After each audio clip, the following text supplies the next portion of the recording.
There's power in the blood. Power in the blood. Would you? Victory. There's wonderful power in the blood. Would you be free? Be free from your passion and pride. There's power in the blood. Power in the blood. Power and cleansing to Calvary's blood. There's wonderful power in the blood. There is power.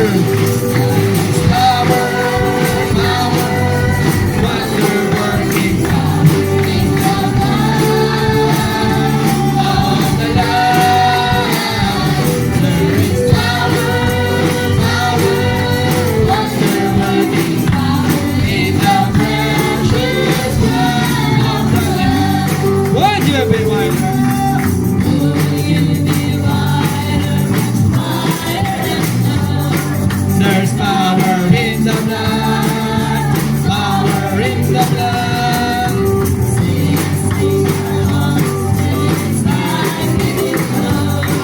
There's wonderful power in the blood. Would you do so?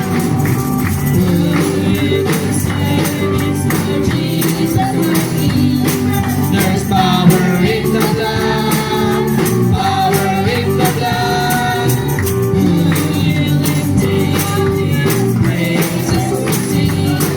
There's wonderful power in the blood. There is power. Power, wonder-working power in the blood.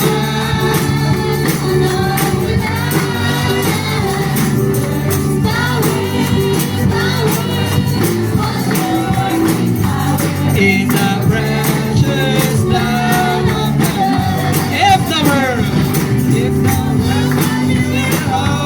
of its silver and its gold, and you have to get along with bigger faith, just remember in His word how He feeds the little bird.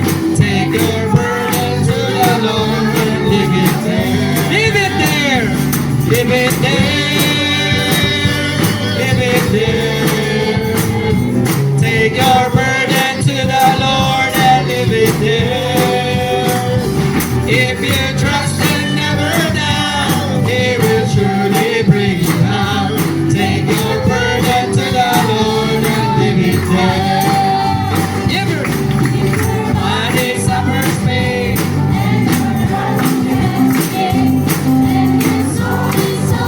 sinking in despair. Jesus knows the pain you feel. He can save and He can heal. Take your burden to the Lord and leave it there. Leave it there. Let it see, and your heart begins to fail. Don't forget that God in heaven answers prayer. He will make a way for you, and will lead you safely through. Take your burden to the Lord and leave it there. Leave it there. Leave it there. Take your burden to the Lord and leave it there. If you trust and never doubt, He will surely bring you out. Take your burden to the Lord and leave it there. When your youthful days are gone and all patience still is gone, and your body is beneath the weight of care, He will never leave you there. He'll go with you to the end. Take your burden to the Lord and leave it there. Leave it there. Leave it there. Leave it there. Take your burden to the Lord and leave it there. If you trust and never doubt, He will surely bring you out. Take your burden to the Lord and leave it there. Leave it there.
For all you've done, for all you're going to do,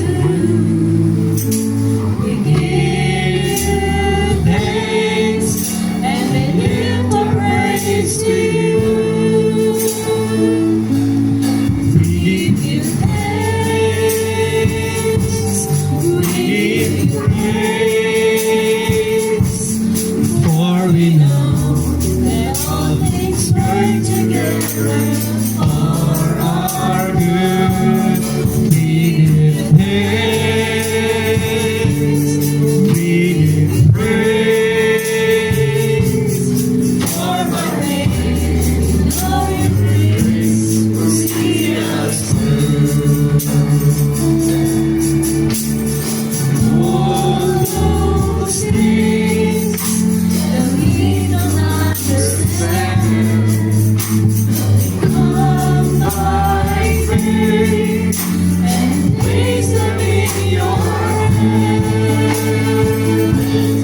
We give you thanks, we give you praise, for we know that all things work together for our good. We give you thanks, we give you praise, for by faith with all your grace you see us through. Even if we stumble, even if we fall,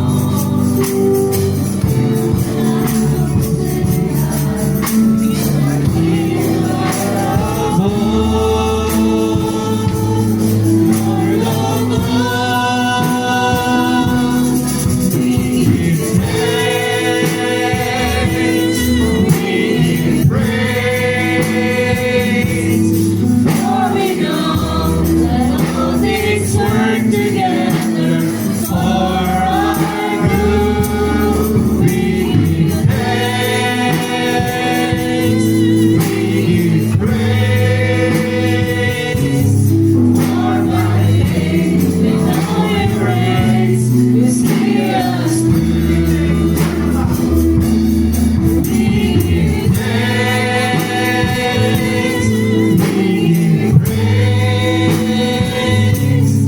for we know that all things work together for our good. We give thanks, we give praise, for by faith and all your grace you see us through.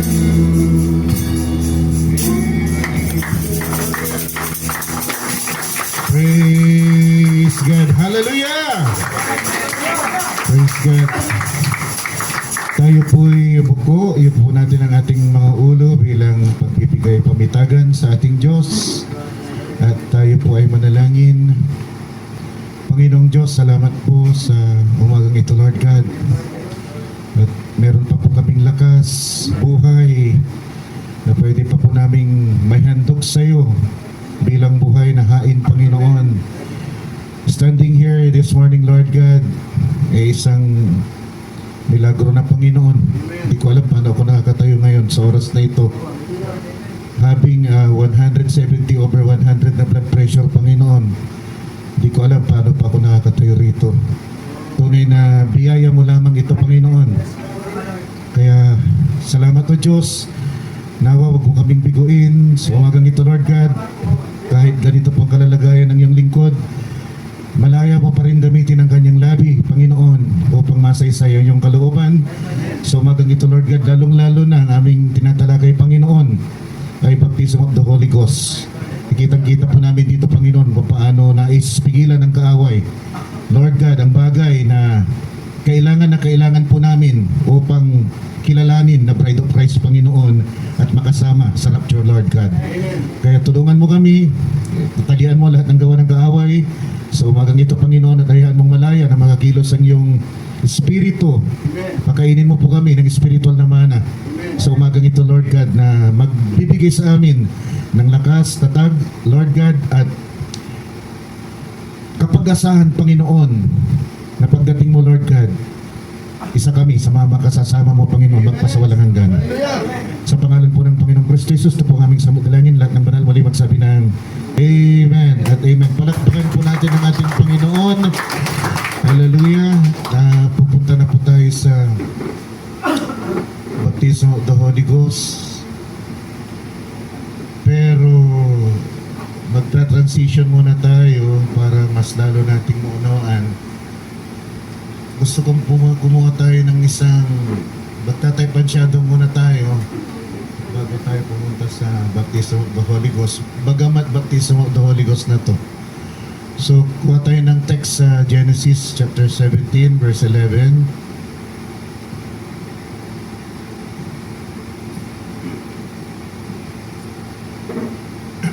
At sabi po dito, and ye shall circumcise, tuli. Ang ibig sabihin niya, pagtutuli, the flesh of the foreskin, and it shall be a token of the covenant betwixt me and you. Ngayon punta naman tayo sa Ephesians 4:30.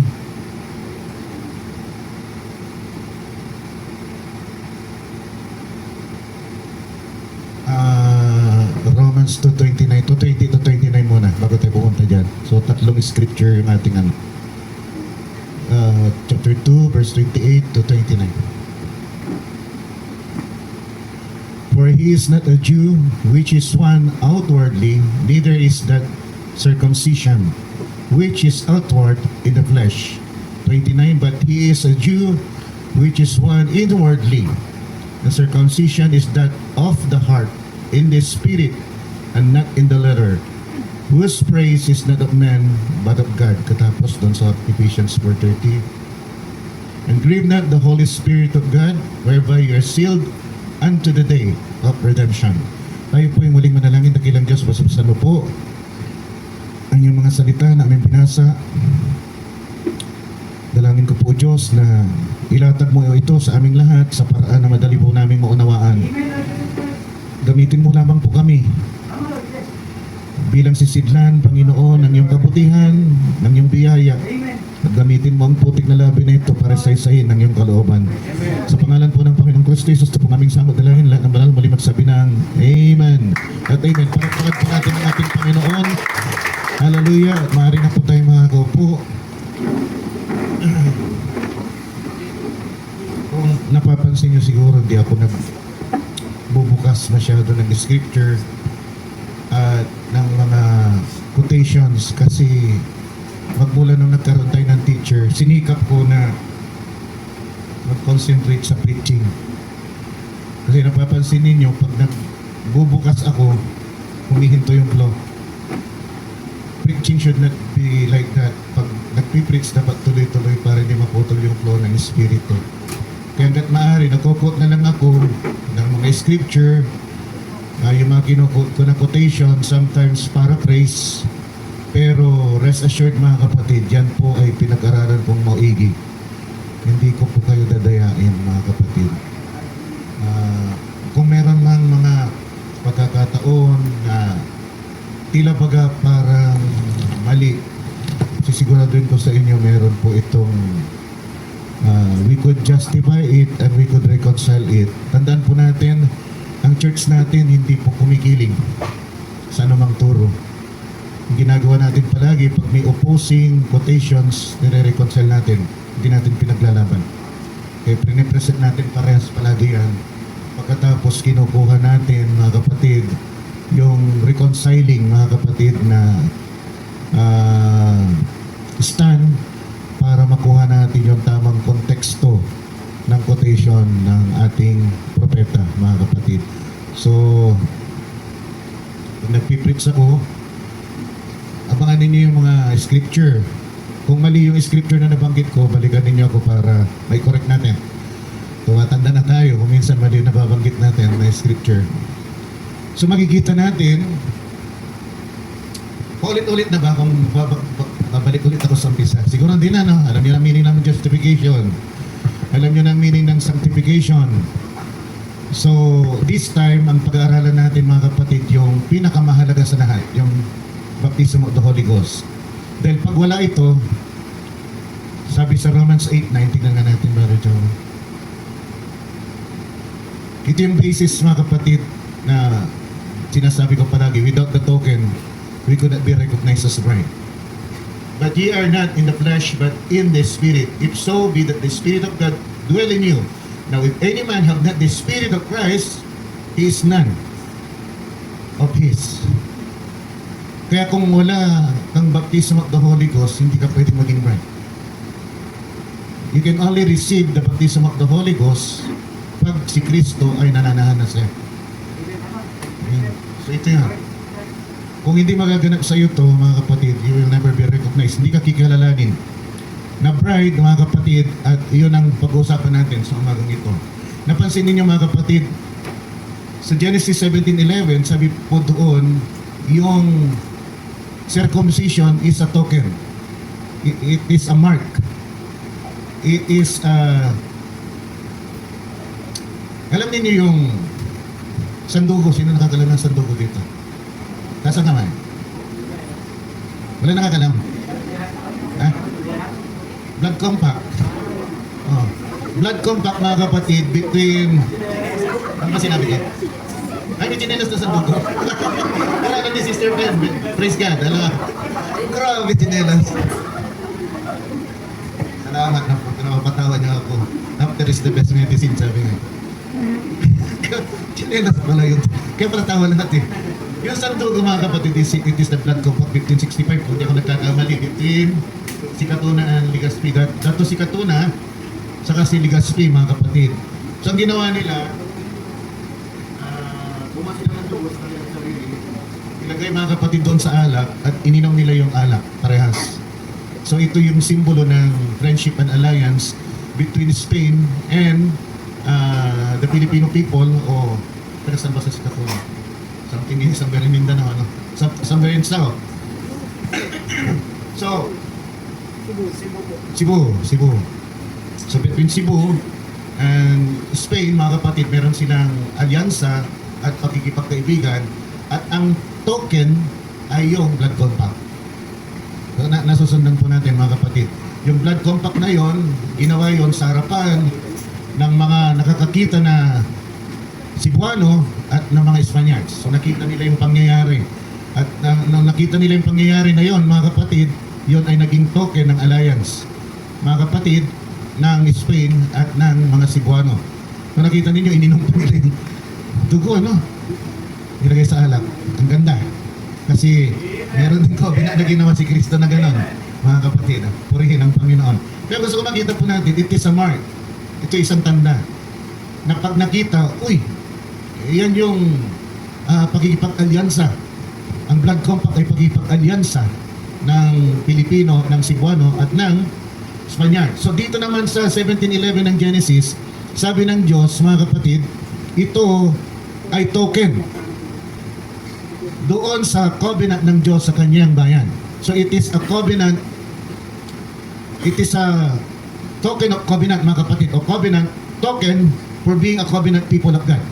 Pag nakita niya, mga kapatid, yung mark which is done in the outward, in the flesh, mga kapatid, simbolo yon na yung tao na yon ay nasa tipan ng Diyos. Kikilalanin ng Diyos na siya ay nasa ilalim ng tipan ng Diyos. Nasusundan po natin. Kung hindi siya tuloy, hindi siya kikilalanin. Siya ay labas sa kongregasyon ng Israel, hindi siya kikilalanin na bahagi ng kalipunan ng Israel. Nasusundan natin. At hindi lang yun, hindi siya kikilalanin na bayan, bahagi ng bayan ng Diyos. Yun ang simbolo, mga kapatid, ng mark na yon. Yan ang ibig sabihin ng mark na yon. Ngayon, dito sa bagong tipan, mga kapatid, sabi ng ating banal na kasulatan, actually, bago namatay si Moses, o kaya itransfer niya yung leadership kay Joshua, sa Deuteronomy 31.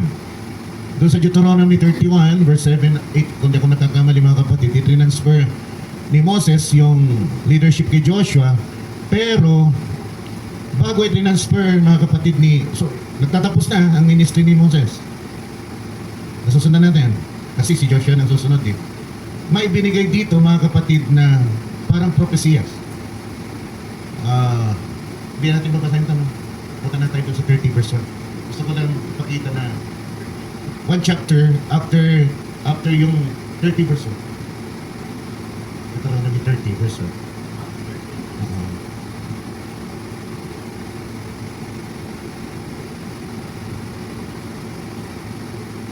Kasi bago dito sa New Testament mga kapatid, meron nang sinabi si Moses dito ito yung sinasabi ko na napuputol.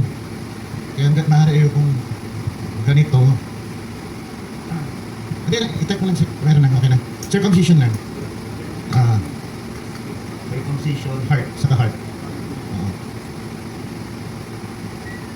Tapos kunin mo yung sa Deuteronomy. Anong verse yan? Anong verse is?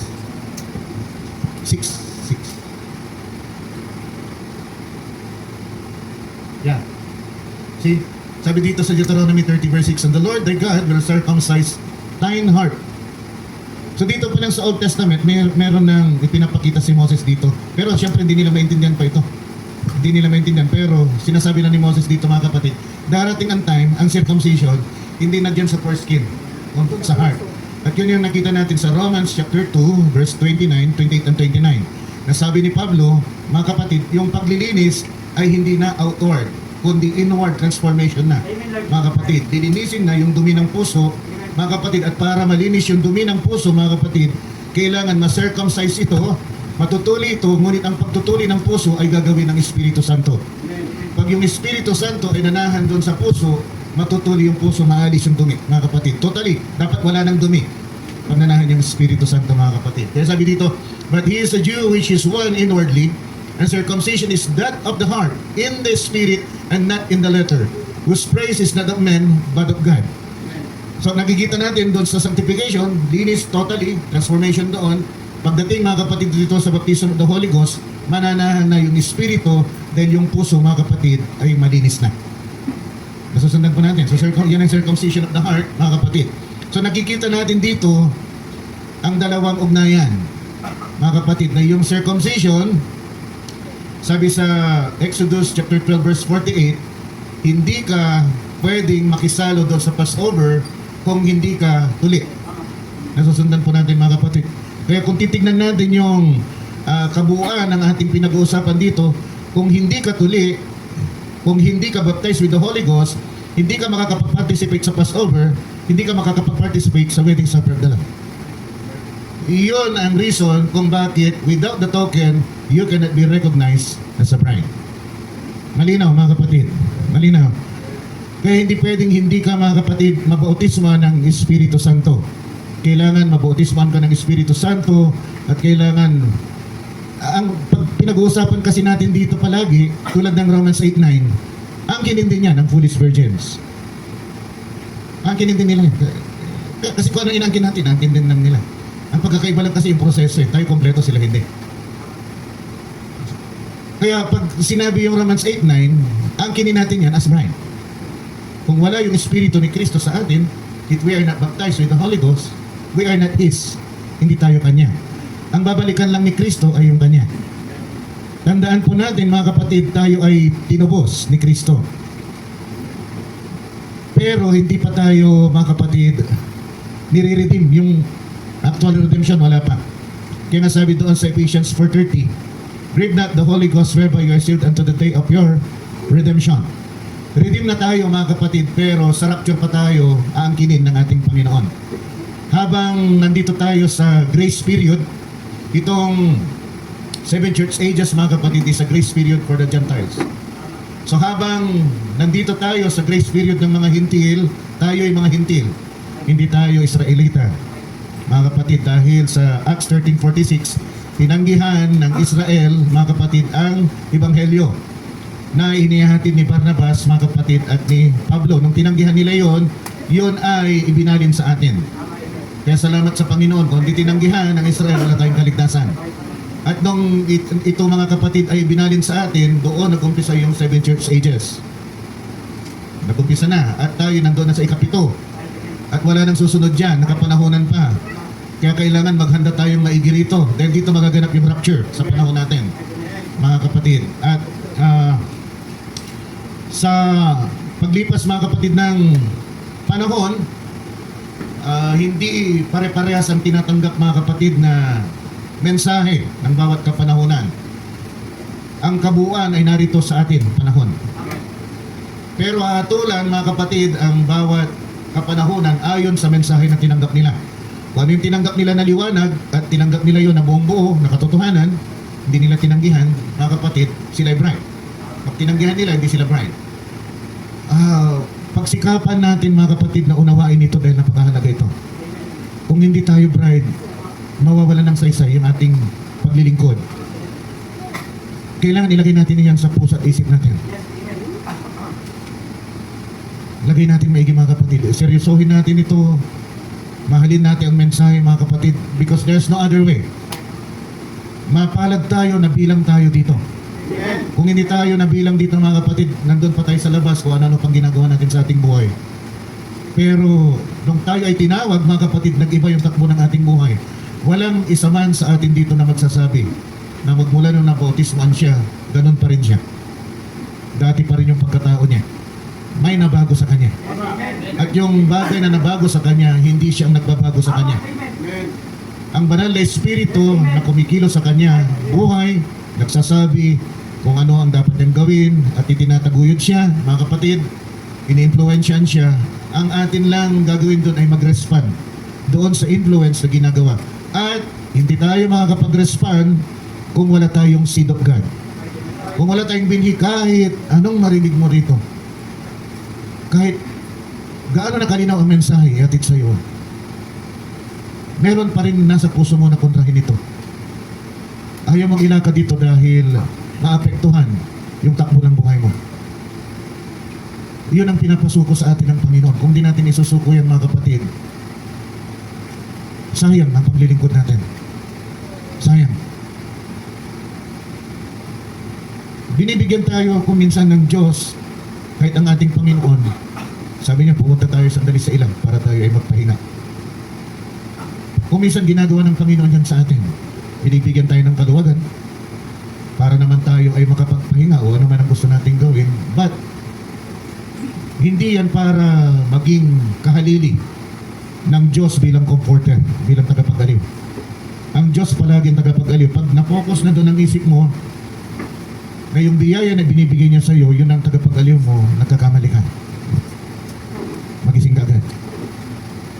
Dahil ang Diyos palagi ang ating tagapag-aliw. Ilalagay tayo sa kalalagayan kung minsan na hindi maganda para subukin tayo, hindi para tuksohin. Pag tinutukso ang isang tao, mga kapatid, ang hangarin ay siya ay makahamak at magawa ng kapinsalahan. Pero pag ikaw ay sinusubok ng Diyos, alam niya mga kapatid kung ano yung potensyal na nandyan sa'yo. At gusto lang ilabas ng Panginoon yung potensyal na yun. Makita niya. Minsan, reklamador tayo, hindi nangyayari agad. Kasi every time na masubok tayo, ang pakiramdam natin, gumuguho na yung mundo natin. At sa kalalagayan na gano'n, mga kapatid, hindi lang ikaw ang nahatak pababa. Kung ikaw ay tunay na bahagi, mga kapatid, ng elect bride, lahat ng elect, madadrag pababa. Bagamat, mga kapatid, maganda na kasi naghihintay sa finish line, di ba? Yung pagong. Yung pagong naghintay na doon sa finish line, di ba? Yung rabbit, nagpahinga-hinga pa.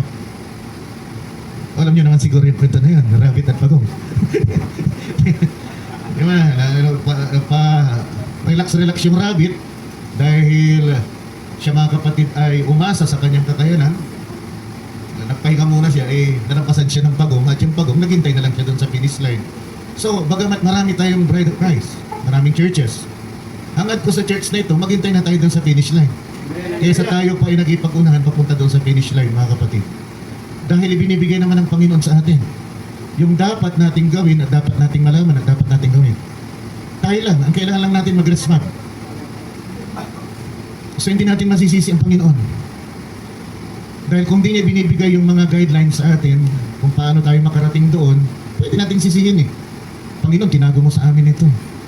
Hindi mo inilatag sa amin ito ng buong linaw. Kaya hindi namin alam paano namin gawin. So kung nailalatag sa atin ng buong linaw, mga kapatid, it is being laid down to us so clear. Ang katanging pwede lamang natin gawin, mga kapatid, ay tanggapin ito at pamuhay. Mahirap ipamuhay, hindi ko sinasabing madali. Kaya nga nandito tayo nung tayo ay nasa sanctification, it is a refining stage, transformation stage. Diyan natatransform ka. Marami kang struggle dyan. Pero kung baptize ka na ng Holy Ghost, dapat wala ka ng struggle. Wala ka ng struggle. Wala ka ng pakialam kung ano ang ginagawa ng kapatid mo sa'yo. Ang pakialam mo matapos mo. Kasi kung nasa isipan natin, mga kapatid, ay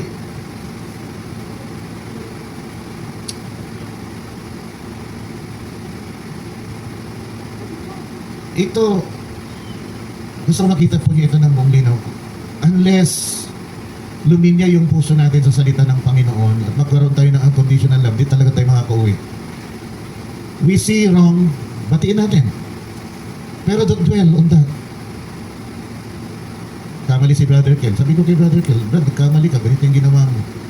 Kunwari, personal, na naggawa na ako ng personal na ni Brother Kel. Talaga sasabihin ko sa akin, Brad, nasaktan mo ako. Ganito ginawa mo sa akin.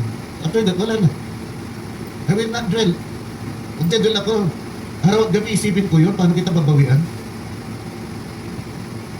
Doon bumabagsak ang mga mananampalataya. Pag iniisip natin palagi na may ginagawa sa atin na hindi maganda, just nasabi mo, tama na. Gawin o hindi, nasa kanya yun. Create your own atmosphere, sabi ni Brother Bernam. Huwag ka na papekto. Kasi kung magpapapekto ka, bagsak kayo, walang lalabas sa'yo na fruits. Yun ang sabi ko sa inyo.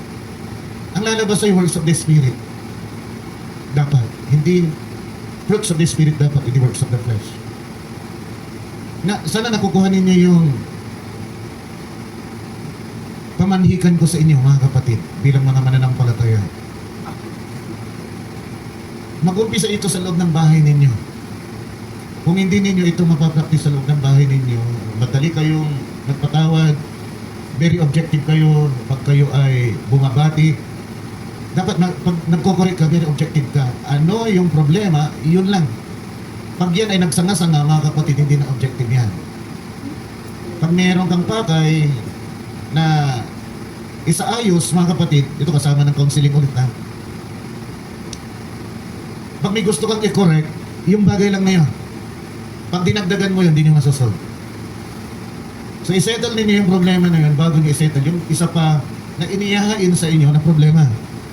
Kung sabay-sabay mo na isosolve yung problema na yun, yung 5 magsasanga ng 10, yung 10 magsasanga ng 20. Sasanga talaga yan.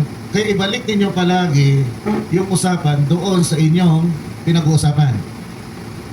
Kasi pag nagpadala kayo, lalo na pagbabae ang kausap ninyo, delikado.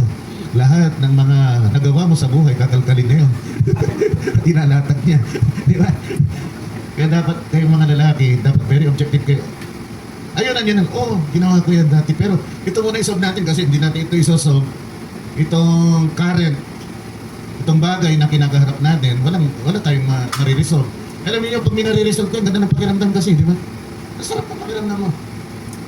Pero kung nagtapos kayo, na may samaan kayo ng loob, parang gumuho ng mundo mo. Parang ayaw mo nang mabuhay. Parang gusto mo guluhin na lang lahat, mga kapatid. Magulo na. Sige, magulo na. Ang pangit, di ba? Pero kung magawa ninyong mapatawad agad, kahit yung resulta, mga kapatid, na nais ninyo ay hindi nangyari, create at once an atmosphere. Itong gusto kong atmosphere. Hindi yung saan ako gustong hatakin atmosphere. Ito yung gusto ko. Bahala ka kung yun ang gusto mo. Pero ito yung gusto ko. Nasabi ko na sa iyo kung anong dapat mong gawin. Gawin mo. Kung hindi mo gagawin, ikaw mananagot sa Panginoon, hindi ako. Ngayon, magkikreate na ako ng atmosphere ko. Dahil kung ikaw pa rin palagi ang isipin ko, magkakasala ako. Instead na love yung nasa puso ko, anger. Di ba? So mag-create kayo ng atmosphere ninyo. In that way, mga kapatid, yung konsensya ninyo malinis palagi. Yun yung ginagawa dito sa sanctification. Kaya tignan ninyo, kung meron pa rin gulo sa loob ng sambayanan, nasa sanctification ka pa lang. Kaya sabi ko, well, so short. Kasi wala pa nakakasampa sa baptism of the Holy Ghost. Di ba? Iba kasi yung... Pero ganito ang gawin ninyo, mga kapatid. Para makita ninyo kung kayo talagang nandoon na sa boundary ng baptism of the Holy Ghost. Pag nagalit ka, at naging objective yung galit mo, at within, ito mahaba na to, 30 minutes, nakabalik ka agad sa katinoan ng isip, isa lang ibig sabihin yan. It's either nandun ka na sa baptism of the Holy Ghost, o nasa transition ka na. Bakit? May nagko-call na ng attention mo. Pero yung pagbibigyan mo pa yung galit mo, tuloy-tuloy, yung sama ng loob mo, yung mga plano mo, yung mga premeditated mga kapatid, na plano mo para sirain yung isang tao, ako, parang balik ka doon sa justification ulit. Nasusundan niyo mga kapatid. Kailangan kong itong sabihin sa inyo para alam niyo nasaan na kayo. Kasi sabi ng ating banal na kasulatan, examine yourselves if you are in the faith. Amen. Yun palagi ang gagawin natin. Tignan natin. Galit ako, nasa pananampalataya ba ako? Sabi dito, magalit ka pero huwag kong palubugin ng araw. O nagalit ako, pwede daw magalit pero huwag kong palubugin ng araw. O di lumabog ang araw. Eh huwag mo naman sadyain. Aawayin mo si Mrs. Pagkatapos bago lumabog ang araw, susuyuin mo. Nang wala sa puso. Huwag naman ganon. Dapat galing sa puso mo. Something happened in your heart na hindi mo maunawaan at hindi mo makontrol, kaya ka humihingi ng tawad doon sa na-open mo. Hindi yung pipilitin ka. Nakita niyo kung nasang stage na dapat tayo. Kaya wala na dapat ditong pipilitin eh. Wala na dapat pupuntahan pa, Brad, umatin ka. Brother Joel, puntahan mo si ano. Brad, umatin ka, Brad. Sis, umatin ka. Kasi yung mga naiwan, kung gusto nilang maiwan, wala tayong magagawa. Mga kapatid, nandito na tayo. So ito na yung palagi. Kung gusto ninyong makatapos, sama-sama tayo. Tapusin ito. Huwag natin hayaan na may sa loob na lang ng sambahayan. Sana pakinggan ninyo itong maigi. Kung wala pa yung nagsasabi sa'yo na kontrolin mo yung galit mo, yung inis mo, yung pagre-rebelde mo, yung sama ng loob mo, kung wala pa, kaya hindi mo magawa, ang payo ko sa'yo, gawin mo ito as an exercise. Kasi ito yung ginagawa natin dito. Minumulat tayo para gawin natin ang tama. Minumulat ka na para gawin mo ang tama. Ayaw mo pa, sisisihin mo pa ba ang Diyos? Wala ka nang nasisisi kundi sarili mo dahil ayaw mo gawin eh. Ganun lang kasimple itong ating tinatalakay sa umagang ito mga kapatid. Napakamahal tayo ng Diyos para pahirapan pa tayo na unawain ito. Napakadaling unawain. Nakalatag na ito na napakadali. So, yung banal na espiritu, mga kapatid, yung baptism of the Holy Ghost is a seal. Now, it's a token. Pag tinabi mong seal, token, mga kapatid, mark, you can use it interchangeably, mga kapatid, depende sa pakay mo. So, pag sinabi mong token, mga kapatid, it could be used as a mark. Na pag nakita mo yung mark na yon, mga kapatid, yung bagay na yon, kikilalanin yon nang nagbigay sa iyo ng mark na yon na ikaw ay kanya. So yung dugo ni Kristo binigay sa atin mga kapatid as a token na pag nakita ng Diyos mga kapatid, tulad ng sinasabi niya mga kapatid sa Exodus, when I see the blood, I will pass over you. Nakita niyo ulit yun? Kung yung dugo ni Kristo ay nasa atin mga kapatid, taglay-taglay natin hanggang siya ay dumating mga kapatid, sasabihin ni Kristo ulit, when I see the blood, I will pass over you. Pero yung dugo ba na literal nasa atin pa? Hindi na natin yung makikita dahil yung binubo doon sa paanan ng krus ng Kalbaryo, 2,000 taon nang nakakaraan. At kung pupunta tayo doon ngayon, tuyong-tuyo na yun, wala tayong makikitang bakas man lang ng anuman na dugo. Pero sabi ng ating banal na kasulatan sa Levitico 17:11, ang dugo mga kapatid, naroon yung buhay. At yun ay binigay sa ibabaw ng dambana para sa ating katubusan. For the life of the flesh is in the blood. Nakita ninyo mga kapatid, kaya tumulo man yung dugo, natuyo man yung dugo doon sa paanan ng krus, mga kapatid, pero yung buhay na nandoon sa dugo, mga kapatid, ay nananatili at ito ay bumalik sa atin bilang banal na Espiritu Santo. So ano talaga yung tinitignan ng Diyos, mga kapatid, doon sa rapture? Kung doon sa Exodus ay sinabi niya, when I see the blood, I will pass over you. Ang titignan naman niya doon sa rapture, mga kapatid, when I see the Holy Ghost, I will pass over you. Wala kayong naranasin na anuman paghahatol. Kayo ay akin. Tanda, yang token niya yan, yung banal na Espiritu na yan, tanda yan na kayo ay akin. Kaya walang makakaagaw sa akin. See, a token is symbol of a finished product. At yung token, tandaan po natin, nandun din yung brand. Yung seal, I mean. Kasi sabi ng Ephesians 4:30, mga kapatid, grieve not the Holy Ghost, whereby you are sealed unto the day of your redemption. So yung seal doon, mga kapatid, is also a token. At ang ibig sabihin nito, mga kapatid, ang selyo, ito ay simbolo ng finished product. Ikaw man ay nagsasalangsang para ito ay padala sa abroad, o ikaw man ay nagbebenta ng produkto para ito ay bigyan ng seal of guarantee, maglalagay ka ng selyo doon sa produkto mo at sasabihin mo, do not purchase or return if the seal is broken. Ang nakalagay doon. See? At ang bibili sa atin, mga kapatid, ay walang iba kundi ang ating Panginoong Kristo Jesus. So hindi tayo, mga kapatid, pag tayo naselyuhan na sa mundong ito, meron na tayong banal na Espiritu Santo, walang pwedeng gawin pa ang kaaway para tayo pa ay mailabas, pabalik, mga kapatid, sa isang makasalanan na kalalagayan. Kahit anong gawin niya, mga kapatid, hindi niya na pwedeng pasukin yung selyo dahil yan ay bakod ng Espiritu Santo. Hindi niya pwedeng pasukin yon. Good and bad could not inhabit.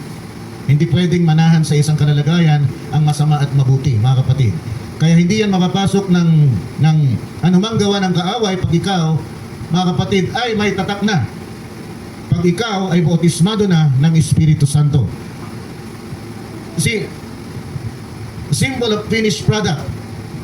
Pag finished product ka na, mga kapatid, ano pa ang dapat mong gawin? Pero dapat manatili kang finished product. See? Pag nawala ka sa pagiging finished product, it only means, mga kapatid, hindi ka pa talaga silyado. So yun ang problema. Yun ang problema ngayon. Nakikita ninyo? Nakikita ninyo yung napakalinaw na kalalagayan nating lahat? Na wala pa tayo doon sa baptism of the Holy Ghost kung strictly speaking is concerned. Yung katagang baptized with the Holy Ghost. Sinong may confidence dito na magsabi, baptized siya na with the Holy Ghost? Taas ang kamay. Sino? Taas natin ang kamay natin. Nakita ninyo? Paano yan? Hindi tayo makakasama bilang bride. Isang challenge to sa inyo. Kaya kung hindi natin talaga aayusin ang buhay, pamumuhay natin, ang lifestyle natin, ang takbo ng isip natin, ang preference natin, ang prinsipyo natin sa buhay, mga kapatid, talagang maiiwanan tayo. Talagang kailangan natin luminya. Kung hindi tayo lilinya, talagang maiiwanan tayo. You can be justified, sabi ni Brother Branham, you can be sanctified, pero wala ka pa rin baptism of the Holy Ghost. You could do, you have the morality, sabi ni Brother Branham, you are doing good works, sabi ni Brother Branham, ang ganda ng mga ginagawa mo, philanthropist ka, mapagbigay ka, mapagmahal ka, walang may pinta sa'yo ang mga tao ko, pero kung wala kang bautismo ng Espiritu Santo, hindi ka makakasama sa rapture. Yan ang tunay na kalalagayan. Kaya kung palaging ito pa rin ang priority natin, ito na palagi nagpapahamak sa atin, hindi talaga tayo makakasama. Ito kasi pahamak sa atin. Pag ito nang tinamaan, ayaw nating malitin, mamaliit. Ayaw natin maging kaliit-liitan sa mata ng ibang tao. Ayaw nating tignan, mga kapatid, na walang kwenta. Ayaw nating maapi. Ang dami nating ayaw. At yun ay lahat para proteksyonan ang ating sarili. Hindi naman talaga para proteksyonan, mga kapatid, ang pagiging Kristiyano mo. ang iyong sarili. Who you are. Pag maalis lamang yan, mga kapatid, dito sa atin, sa ating lahat, kung maalis, totoong maalis, magiging invincible church talaga itong church natin. Wala itong talo, walang makakalupig sa church na ito, mga kapatid. Hindi lang yan. Baka makita ninyo ang working ng spoken word ministry. Na anuman ang sambitin ninyo, mapangyayari. Kasi nandun ka na sa baptism of the Holy Ghost. Tandaan po natin, pag nandun ka na sa baptism of the Holy Ghost, ang kapangyarihan ni Kristo, yun ang umiiral sa'yo. Hindi mo kapangyarihan. Kapangyarihan ni Kristo, bakit? Kasi si Kristo na yung nananahan sa'yo. Nare-retain mo pa yung sarili mong individuality? Kung nananahan ni si Kristo at kapangyarihan niya yung umiiral sa'yo, nare-retain pa ba yung individuality mo? Ikaw pa rin ba si Brother Kel? Ikaw pa rin ba si Brother Leo? O ikaw na si Jesus Christ? Ano ibig sabihin ng Brother Russell? See?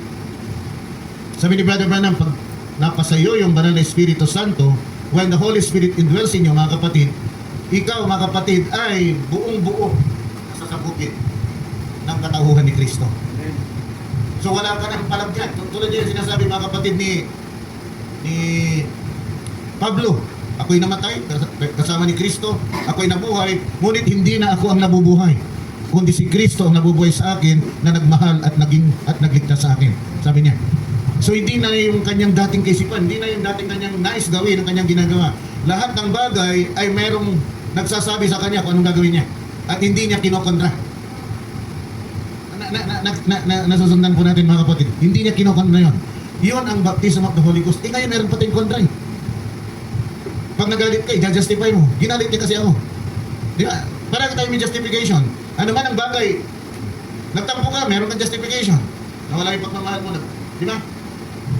Hindi ka nakapagtingis dahil tingin mo napi ka. May justification ka, napi ka. Di ba? Nawala yung, naging mabangis ka, nawala yung kaamuhan mo. Bakit? Dahil nakakapaglalaki ka, brother. Ganun ba yun? Alam, nakakalalaki ka, brother. Ngayon, hinahamon yung pagkalalaki mo, dapat gentle ka. Since maramo ka, gusto mo talaga ipakita ng lalaki ka, okay, subukan mo ako kung talagang lalaki ako. Ipapakita niya, mga kapatid. Pero, wala. Dahil hindi niya sinuko, mga kapatid, kay Kristo, dapat yung kalalagay na yun kasi puri sa bibig ka rin. Wala na. Ikaw na yung salita. Dahil yung salita ay nananahan na sa'yo. Ikaw na. Ang bawat kilos mo, salita na ng Diyos. So, bawat kilos mo ay salita na ng Diyos, magkakaroon pa ba ng conflict sa loob ng church? Magkakaroon pa rin ba ng kaguluhan sa loob ng church? Ang manggugulo, yung wala pa. Bautismato. Yun ang tunay. Sino ba ang mga reklamador doon sa Exodus? Actually, yung mga reklamador doon, yung mga mixed multitudes eh. Yun ang mas matindi, maingay.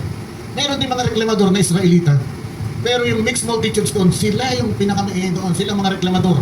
Bakit? Sa totoo kasi wala silang Diyos eh. Hindi naman nila kinikilala yung Diyos ng Israel talaga eh. Napasama lang sila.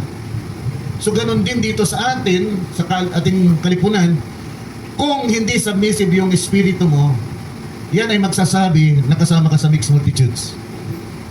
Dapat may teachable spirit ka.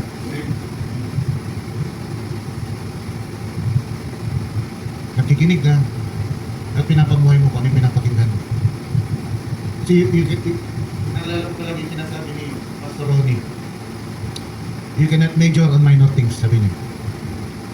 You should always look on the bigger picture. Yung kabuuan. Bagamat tayo, ina-address natin kahit yung minor things. Kasi ayaw natin na magkaroon ng confusion. Kaya tignan ninyo palagi yung kabuuan ng bagay. Kasi pag hindi ninyo pipilitin yung sarili niyo, kailan yung pilitin hanggat wala pa yung banal na espiritu. Doon kayo mag-umpisa. Pag meron kayong pagnanasa, napilitin ang sarili niyo na luminya sa banal na kalooban ng Diyos, ibig sabihin nyo, nasa sanctification na yun. Kung ginagawa nyo na nang walang pagpipilit, yung bagay, mga kapatid, na kalooban ng Diyos, ibig sabihin, baptize ka na with the Holy Ghost. Nasusundan po natin. Kaya nga tinanong ko, sino ba ang nandito na malayang lumalabas sa kanya ang kalooban ng Diyos sa kanya na kailanman hindi niya ito, mga kapatid, kinukontra. Nakukontra natin. Di ba palagi? Hindi natin sinasadya. Pero paulit-ulit, sasabihin mo pa rin di sinasadya. Panginoon, hindi ko naman sinasadya. Dala ng aking kahinaan. Sige. Ay inulit mo ulit. Panginoon, kahinaan pa rin eh. O sige. Inulit na pa rin. Kahinaan pa rin eh. O sige. Yan ang tinatawag, mga kapatid na ni Brother Branham, na babes are not born men. Pinanganak kang bata, huwag kang manatiling bata.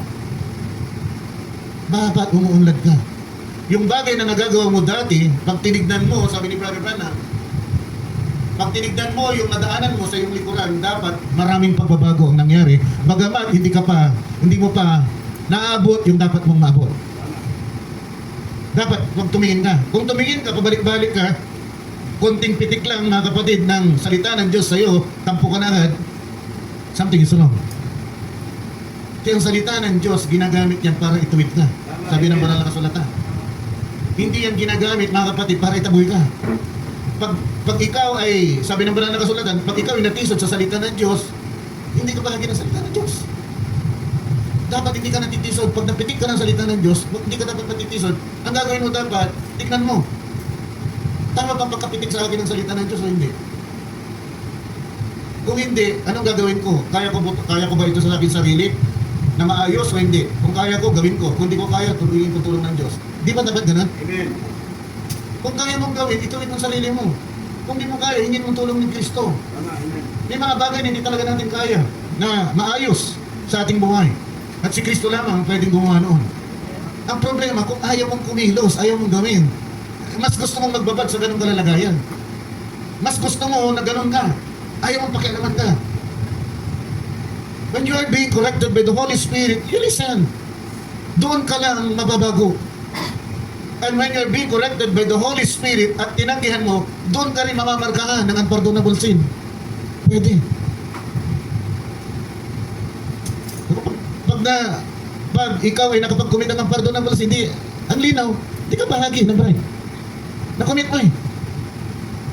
Pero ang bride, hindi niya mag-commit yun.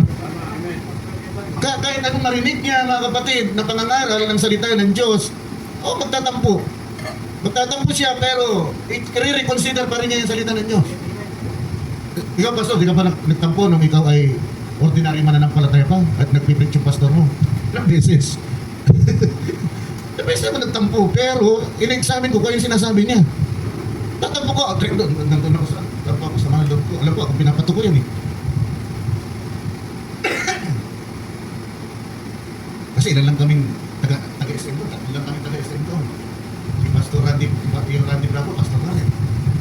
Si Jesselyn, siya naman yung choir ng San Isidro, kung hindi ako nagkakamali. DJ si Jesselyn ba Pastor choir ng San Isidro. Ngayon, tatlo kami niyan na magkakabad sa SM, tatlo kami ng convert. Yung isa pastor sa Bicol. Ako dito, si Jesselyn naman sa choir. Tatlo kami. Pag nag-preach si Pastor Ruel Soriano, alam mo naman ang sarili mo kung sino ka sa tatlo. Di ba? Tatlo kayo. Alam mo kalalagayan mo. So alam mo na ikaw yung pinapatukuyan niya. Pag ikaw yung pinapatukuyan, anong gagawin mo? Siyempre sasangalong mo, di ba? So umpisa sasama eh. Sinong binati dito na hindi sumama ang loob? Pero sasangalong mo.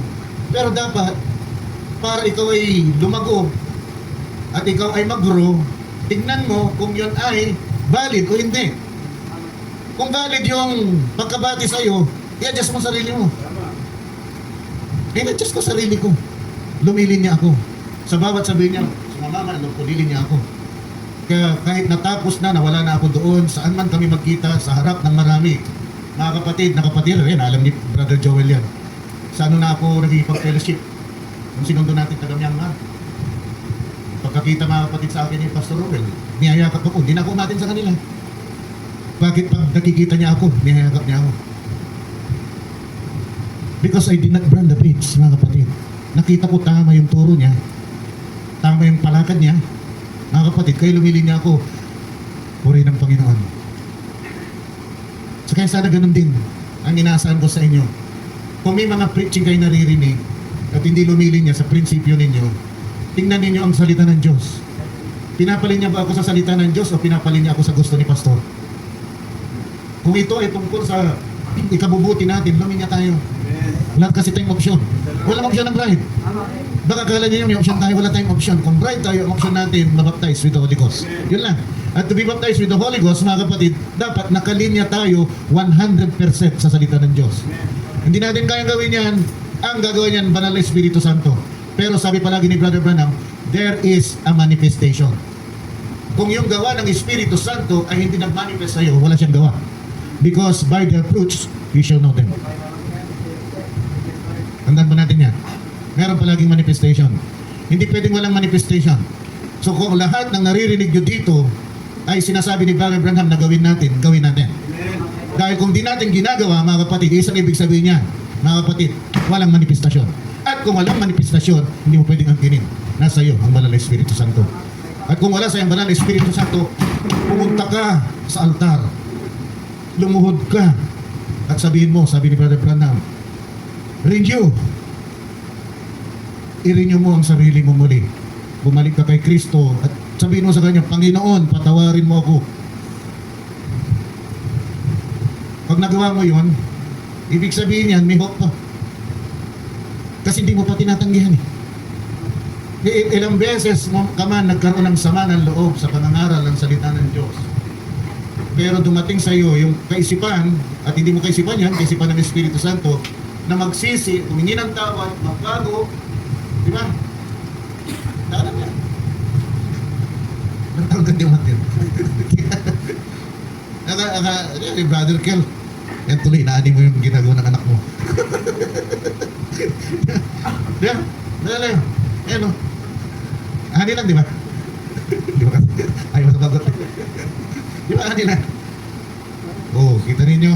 Kaya sabi nga nila mga kapatid, sa natural eh, kung ano yung tinanim mo, anihin mo, sabi nila. Pero, nandito ka. Ano ibig sabihin nun? Maglilingkod din siya later on. In this time, in God's time, kung kailan gusto ng Panginoon, kung siya'y bahagi ng elect, siya'y maglilingkod. Kung hindi, di ba? Wala tayong magagawa.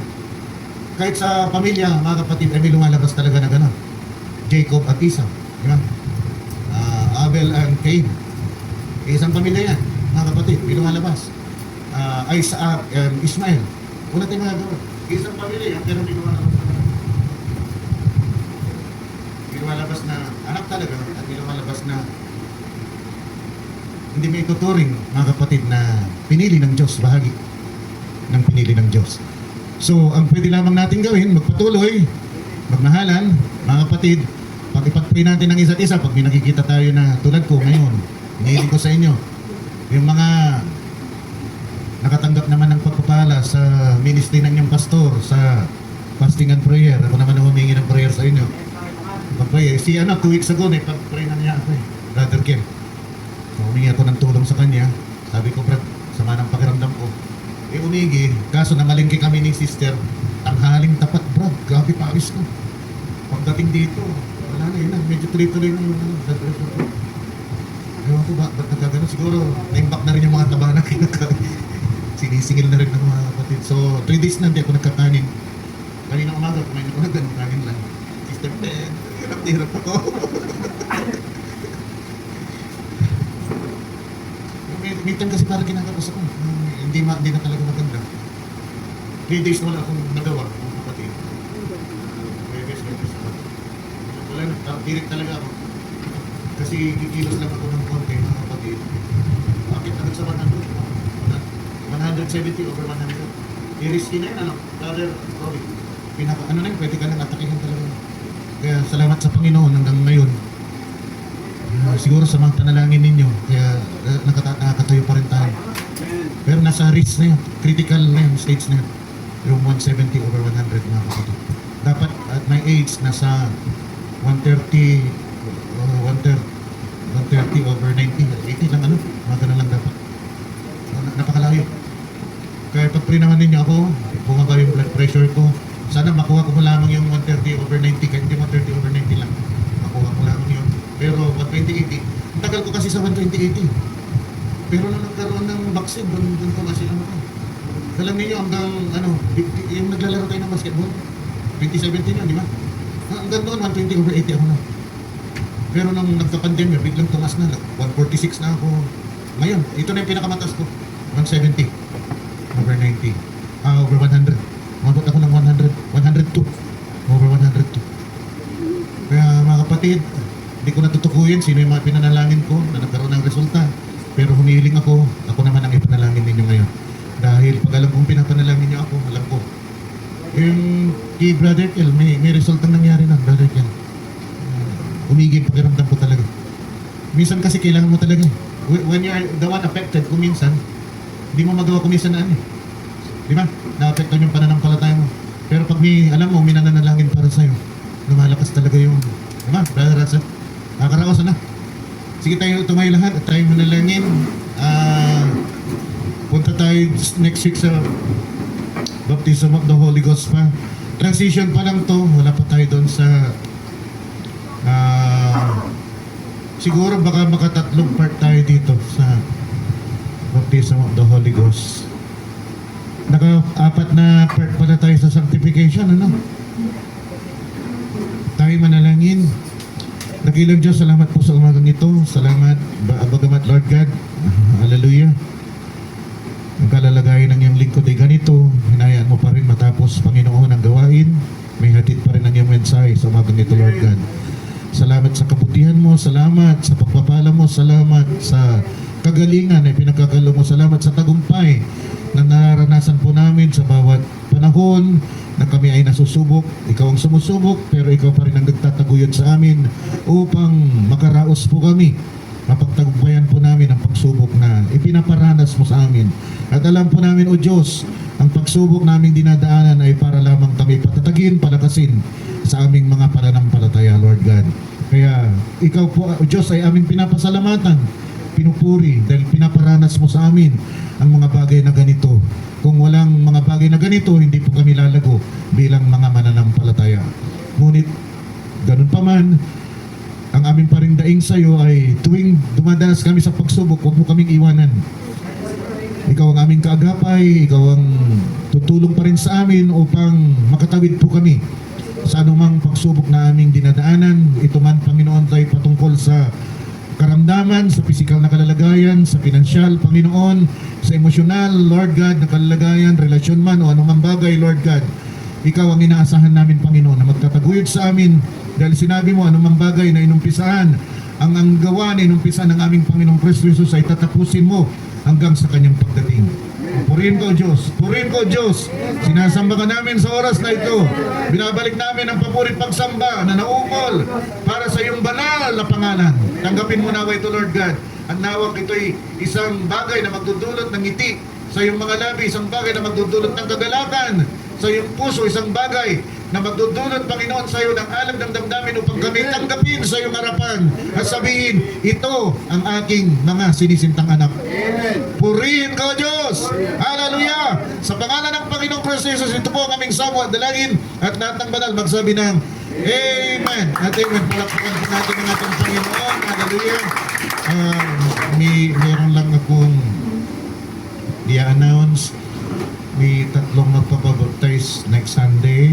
Sabi ni Brother Lane, 4 na magpapabaptize next Sunday. Dito na siguro natin ganapin kasi meron naman tayo inflatable. Bigyan namin ni Sister Sheila. Kumasya si Sister Sheila, palagay ko kakasya din sila. Ano yun? 8 feet yata yun. So, kasya naman. After, sino ba yung ano? Si Prince. Si Prince. Si Prince yan? Ay, bless you, Prince.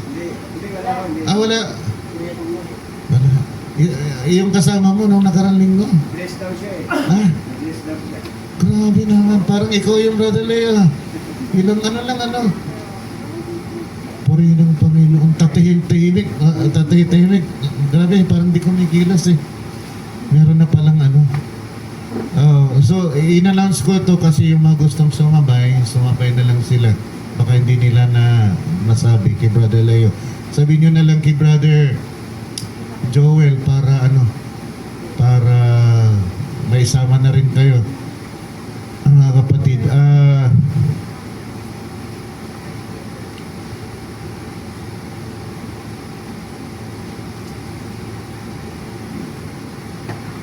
masigip kasi kung nandito tayo lahat.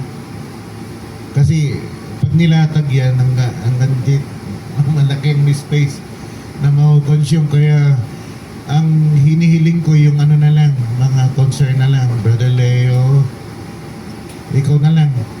Siguro. Saka yung mga magpapabaptize, ha? Kasi maliit yung space natin, mga kapatid. Dapat makapag-ipunan ng tubig. Ang tagal ipunan ng tubig, ano, Sister Sheila? Tagal eh. So, mag-ipon na lang siguro ng bucket para ano, malagyan. So, ganun na lang. Dito na lang tayo. Kasi gusto ko sana doon kina ano, Sister Leslie. Kaso hirap ako. Alam mo, lalo ngayon. Itong kalalagayan mo ngayon, lalo hindi ko kaya. Mga kapatid. So, dito na lang natin ganapin. Kailangan ko si Brother. Kailangan kita. Kasi ikaw yung contact. Yan. Pero Leo. Ayan. O sige. Tinatawagan ko na si Brother Ken para isara ang ating gawain.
Emptiness I tried so hard to hide. Now I loved and said my life was fine without you. I was covering up the secret tears I cried. Then one day someone told me of your mercy. And the love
Please, tayo pong lahat ay umuko at manalangin. Oh Lord God, na-amaze kami, Panginoon, sa iyong kadakilaan, Panginoon. Sa iyong kabutihan, Panginoon. Hallelujah! Amen! Tulungan mo kaming lahat, Panginoon, na makarating sa bautismo ng Espiritu Santo, Panginoon.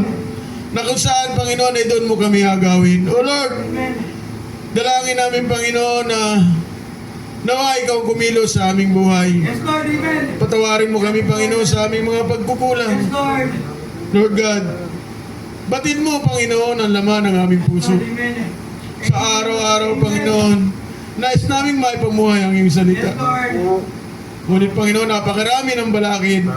Lord, nananalig kami sa iyong sinabi, Panginoon, na kami ay babakuran mo ng iyong mga anghel. Yes, Lord, amen. O Lord, bagaman, Panginoon, Lord, hallelujah. marami ang mga pagsubok, Panginoon, sa aming mga pisikal na katawan, sa aming pinansyal, o Lord, sa spiritual, Panginoon. Maraming pagkikipaglaban, Panginoon. Subalit hindi kami nawawala ng pag-asa, Panginoon. Sapagkat ikaw ay nasa amin. Sa iyo namin, Panginoon, inilalagak ang lahat-lahat, Panginoon. Sa iyo namin inilalagay, Panginoon. Sapagkat ikaw, Panginoon, ang nagsabi na ilagak namin sa iyo ang aming mga daladalahin. Yes, Lord, amen. O Lord God, Yes, Lord Jesus Christ. nawa maging bukas ang aming puso. Yes, Lord. Makita namin ang iyong kabutihan sa amin. Hallelujah. Sa krus ng Kalbaryo, Panginoon, doon tinubos mo kami, Panginoon. Lord, amen. At nawa, yung pagkatubos na yung Panginoon ay magkaroon ng kabuluhan sa aming buhay. Hallelujah. Nawa, matanggap naming lahat, Panginoon, na kung paano kang nabayubay sa krus. Yes, Lord. Oh Lord, napakabuti mo sa amin. Salamat sa mensahe na ipinarating mo sa amin, Panginoon. Tulungan mo kami lahat na makasunod, Panginoon. Malakaran ang mensahe na narinig namin. Salamat, Panginoon, na binigyan mo pa rin ang pagkakataon na makatayo ang aming mahal na pastor. Tama, Lord. Lord, sabi nga niya, Panginoon, na mataas ang kanyang blood pressure, Panginoon. Ngunit walang imposible sa iyo, Panginoon. Lord, amen. Lord, dalangin namin na Praise God, Lord. ibalik mo sa normal ang takbo ng kanyang dugo, Panginoon. Sa ngayong Panginoon, patuloy kanyang mapaglingkuran, Panginoon. Patuloy niyang mapakain ang kanyang mga tupa, Panginoon. Oh Lord. Hallelujah. Salamat, binigyan mo kami ng isang pastor, Panginoon, na hindi kinukumpormiso ang iyong salita, Panginoon. Oh Lord, hallelujah. Maraming pastor, Panginoon, na kinukumpormiso ang iyong salita. Oh Lord, tulad, Panginoon, noong nakaraang buwan, may nakausap ako. Tinatanong ko sa kanya kung anong instant niya. Kung anong pagkakilala niya sa Diyos. Hindi niya kayang ipaliwanag. At kumukontra siya sa rapture. Nung sinabi ko sa kanya si Elias kung paano inagaw papunta sa kalangitan, iniiba niya ang usapan. Oh Lord, batid ko, Panginoon, na hindi nila kayang abutin, Panginoon, ang ibinigay mo sa amin, Panginoon. Nawa makita namin lahat, Panginoon, ang kabutihan mo. Yes, Lord. Oh Lord, dahil hindi niya kaya ang mga pananalita ko, iniwanan niya ako at yung anak ko ang kinausap niya. Sinabi ko sa kanya na kung hindi ka magpag-usap sa akin, ay pamilya ko yan. Mga bata yan, hindi niya alam kung ano isasagot sa iyo. Kaya umalis na siya. At salamat. Dahil nasansala ko ang mali niyang pagtuturo. Lord, salamat sa kabutihan mo sa aming lahat, Panginoon. Hindi ka nagkulang sa amin kailanman, Panginoon. Kami ang nagkulang sa iyo. Oh Lord, gawin mo kaming lahat na tunay mong lingkod, Panginoon. Na sumusunod sa iyong lakad. Na nagnanais na makasunod sa iyo. At huwag sana namin balay-walain ang mga salita mo, Panginoon. Nawa, katulad na sinabi ng aming mahal na pastor, nawa, maging isa kaming invincible church na walang mga kadaig. Amen, Lord. Nawa, ay ikaw na ang kikilos sa aming buhay at hindi na namin ito pinipilit gawin. Oh Lord God, sama-sama mo kaming dalahin sa bautismo ng Espiritu Santo, Panginoon. Wala kami ibang hinahangad, Panginoon, kundi makarating sa bagay na yan. at na makarating sa piling mo. Hallelujah. O Lord, Amen, Lord. Hallelujah. Praise God, Lord. dalangin namin na Ikaw, Panginoon, ang gumabay sa amin, sa aming pansamantalang paghiwa-hiwalay. Ingatan mo kami, Panginoon, dalahin mo kami ng payapa at ligtas sa aming pansamantalang tirahan, Panginoon. Kung paano mo kami iningatan sa aming pagpunta rito, ganun mo din kami ingatan, Panginoon, sa aming pansamantalang pag-uwi. At dalangin din namin, Panginoon, na patuloy mong gabayan, patuloy mong i-bless ang mga ginagamit mo sa araw na ito, Panginoon. Ang aming music ministry, ang aming MC, ang aming song leader, ang aming teacher, Panginoon, at lahat ng mga mahal namin sa buhay. Mapasay po ang walang hanggang papuri sa pagugtangi at mga pangyarihan pangalan ng aming Panginoon Kristo Jesus. Ito po ang aming samo at dalangin. Lahat ng banal, magsabi na, Amen. Amen.